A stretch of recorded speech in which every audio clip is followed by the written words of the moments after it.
Malik Johnson sat in the back of his high school classroom, his notebook open, but not for taking notes. While his classmates jotted down formulas and history dates, Malik was busy sketching out business ideas. At just 16 years old, he already had a vision, one that no one else seemed to understand. He wasn't just another student at Lincoln High School. He was a dreamer, a kid who saw past the ordinary and dared to believe he could build something extraordinary. Growing up in a struggling neighborhood, Malik had learned early that nothing was handed to you. If you wanted success, you had to take it, and that's exactly what he planned to do. But not everyone shared his belief. His teacher, Mrs. Larson, had been at Lincoln High for over 2 decades. To her, students like Malik followed the same path: graduate, find a stable job, and live an average life. So when she overheard Malik talking excitedly about starting his own tech company, she couldn't help but laugh. "Oh, Malik," she said with a patronizing smile, shaking her head. "Not everyone is cut out to be an entrepreneur. You should focus on something more realistic. Maybe a trade job or community college." The classroom chuckled, some students sneering while others just watched. Malik felt a pang of embarrassment, but quickly masked it. He clenched his fists under his desk, refusing to let her words sink in. "I will build a company," he said firmly, meeting her gaze. "And one day, I'll come back and prove you wrong." Mrs. Larson smirked, clearly amused by what she thought was childish arrogance. "We'll see about that," she muttered, turning back to the board. But Malik didn't just let it go. That moment, that laughter, that doubt, it all fueled him. He knew one thing for sure. One day, they wouldn't be laughing anymore. The laughter from that classroom had never left Malik's mind. Every time he closed his eyes, he could still hear Mrs. Larson's voice telling him to be realistic. But instead of letting it break him, he used it as fuel. Over the next few years, while his classmates were focused on prom, parties, and football games, Malik was working. He knew that if he wanted to succeed, he had to outwork everyone around him. He took on part-time jobs, stocking shelves at the grocery store, delivering food, even cleaning offices at night, anything to save up for his dream. Every dollar he earned, he poured into his idea, a revolutionary tech platform that would help small businesses streamline their operations. But money wasn't the only challenge. Without a network of investors or influential connections, Malik had to teach himself everything. He spent hours in the public library, devouring books on coding, business management, and marketing. When he wasn't reading, he was watching online tutorials, learning how to build his first prototype. Failure became part of the process. His first few attempts at building the app crashed before they even launched. His early pitches to local investors were met with rejection after rejection. Some wouldn't even hear him out. Seeing a young black entrepreneur with no formal business background, they dismissed him before he could speak. "You're too young for this. This isn't something someone like you can pull off. It's too hard. You should try something else." Malik absorbed every word, but instead of letting them break him, he turned them into motivation. "I won't stop," he reminded himself. "I'll prove them all wrong." Late nights became the norm. While his friends were out enjoying their senior year, Malik was locked in his room, surrounded by notebooks, coffee cups, and a laptop with a screen full of code. He barely slept, running on pure determination. And then, after countless failures and setbacks, something changed. One night, sitting alone in his small apartment, Malik typed in the final line of code. He took a deep breath, hit enter, and watched as his app successfully went live.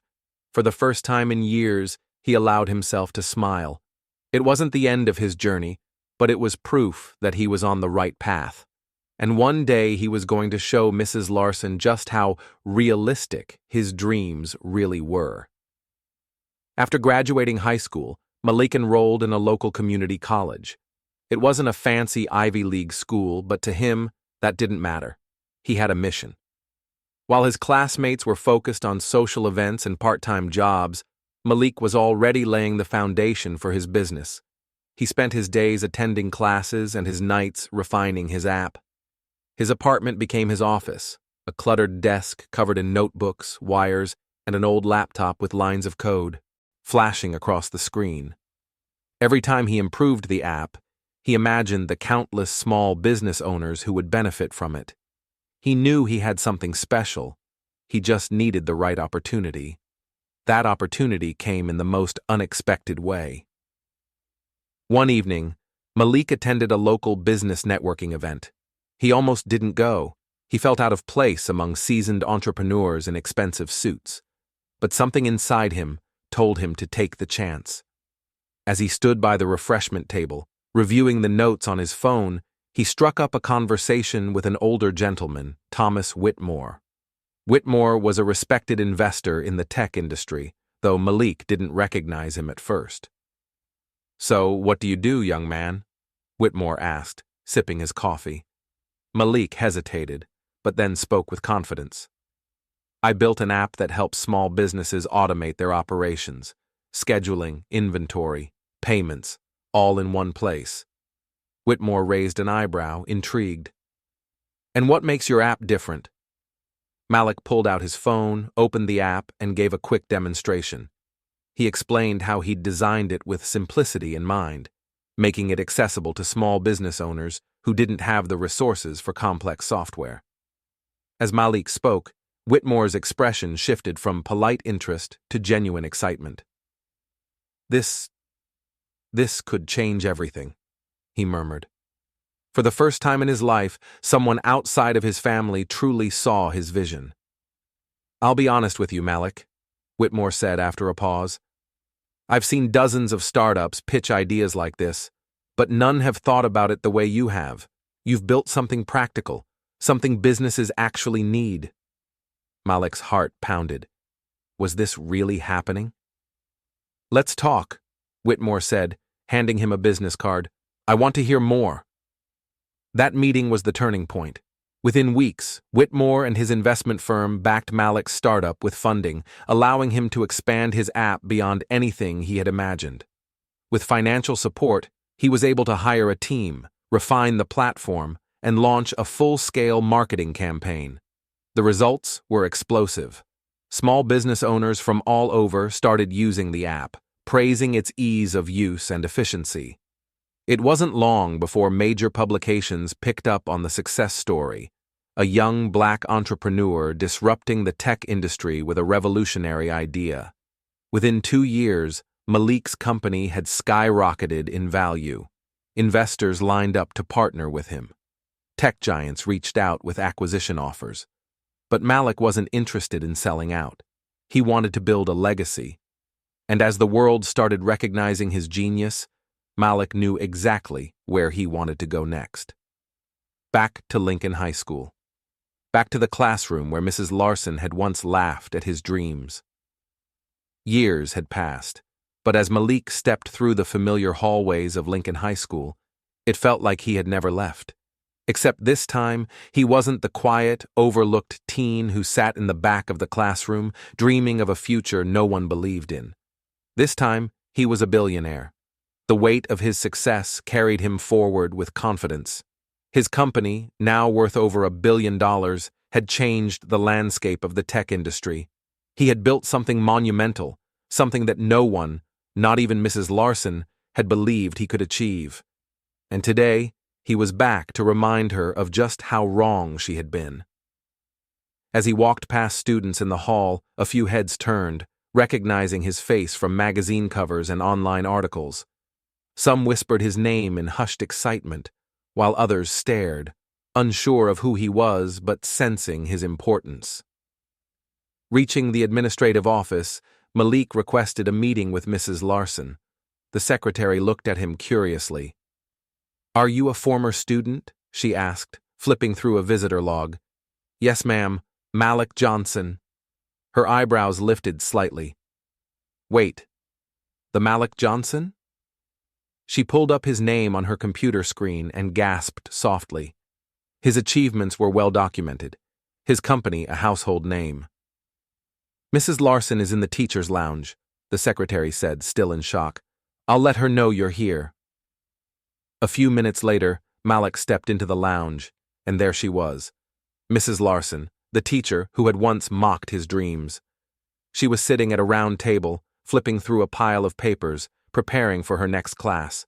She looked up when she heard footsteps approaching, and the moment their eyes met, her face froze. "Hello, Mrs. Larson," Malik said smoothly. "Do you remember me?" Her eyes widened as she adjusted her glasses, studying him carefully. A flash of recognition crossed her face, followed by disbelief.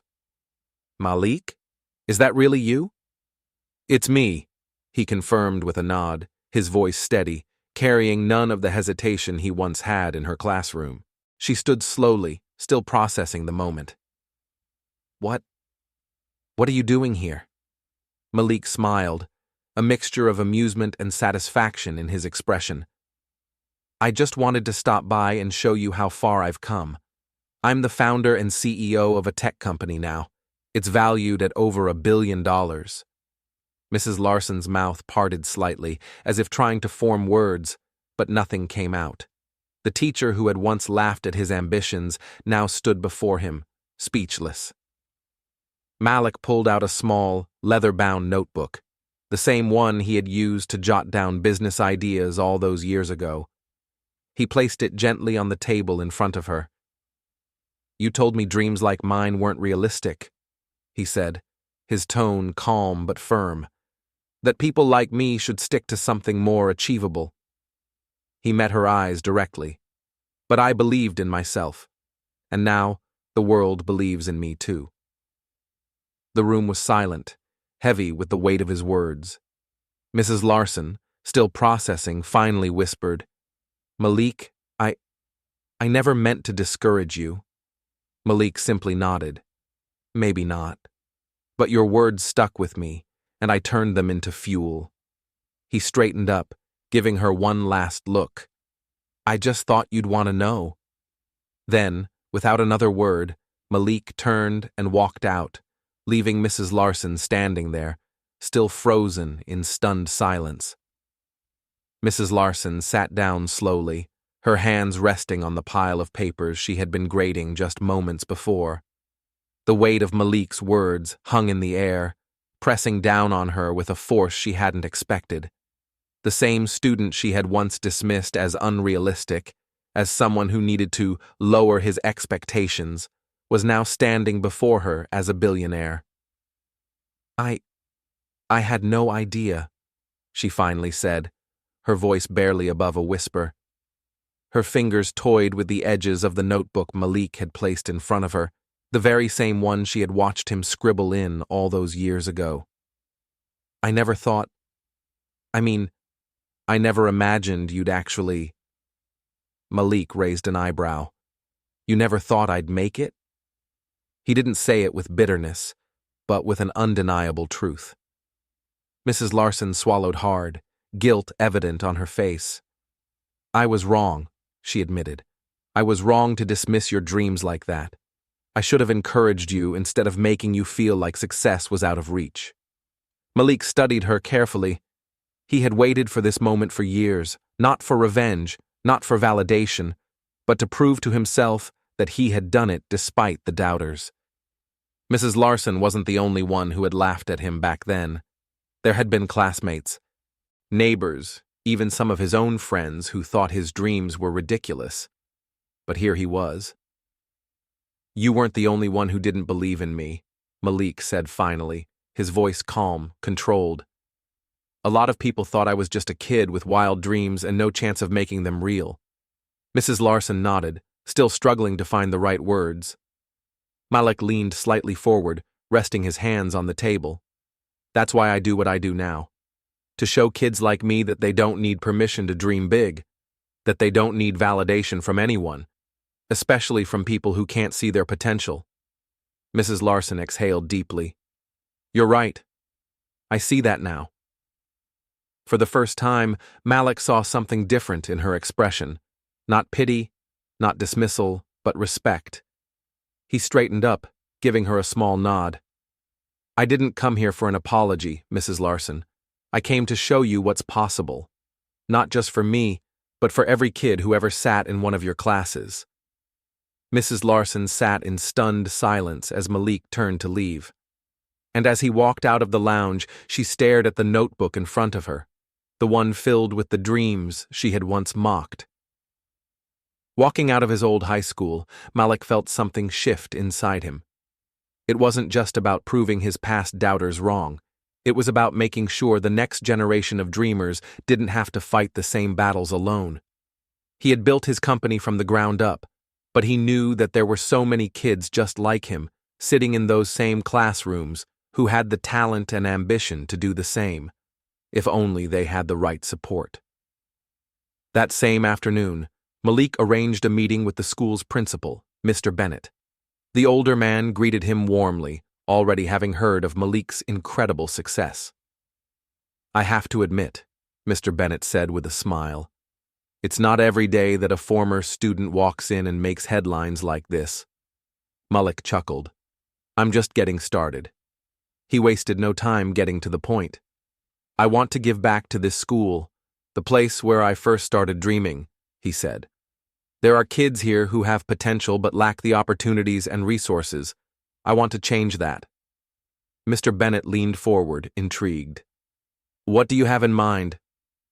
Malik pulled out a portfolio, showing detailed plans for what he wanted to do. "First, I'm setting up a scholarship fund. I don't want a single kid to give up on college or their dreams because they can't afford it. The scholarship will be for students who have ambition but need a push to get there." Mr. Bennett's eyes widened. "That's incredible." But Malik wasn't done. "I also want to start a mentorship program, specifically for students interested in entrepreneurship, technology, or innovation. I'll personally mentor some of them, and I'll bring in experts from my company to guide them. It's not just about money, it's about giving them the knowledge and confidence to take that leap." The principal looked at him in awe. "Malik, this is more than generosity. This is a legacy." Malik smiled. "That's the goal."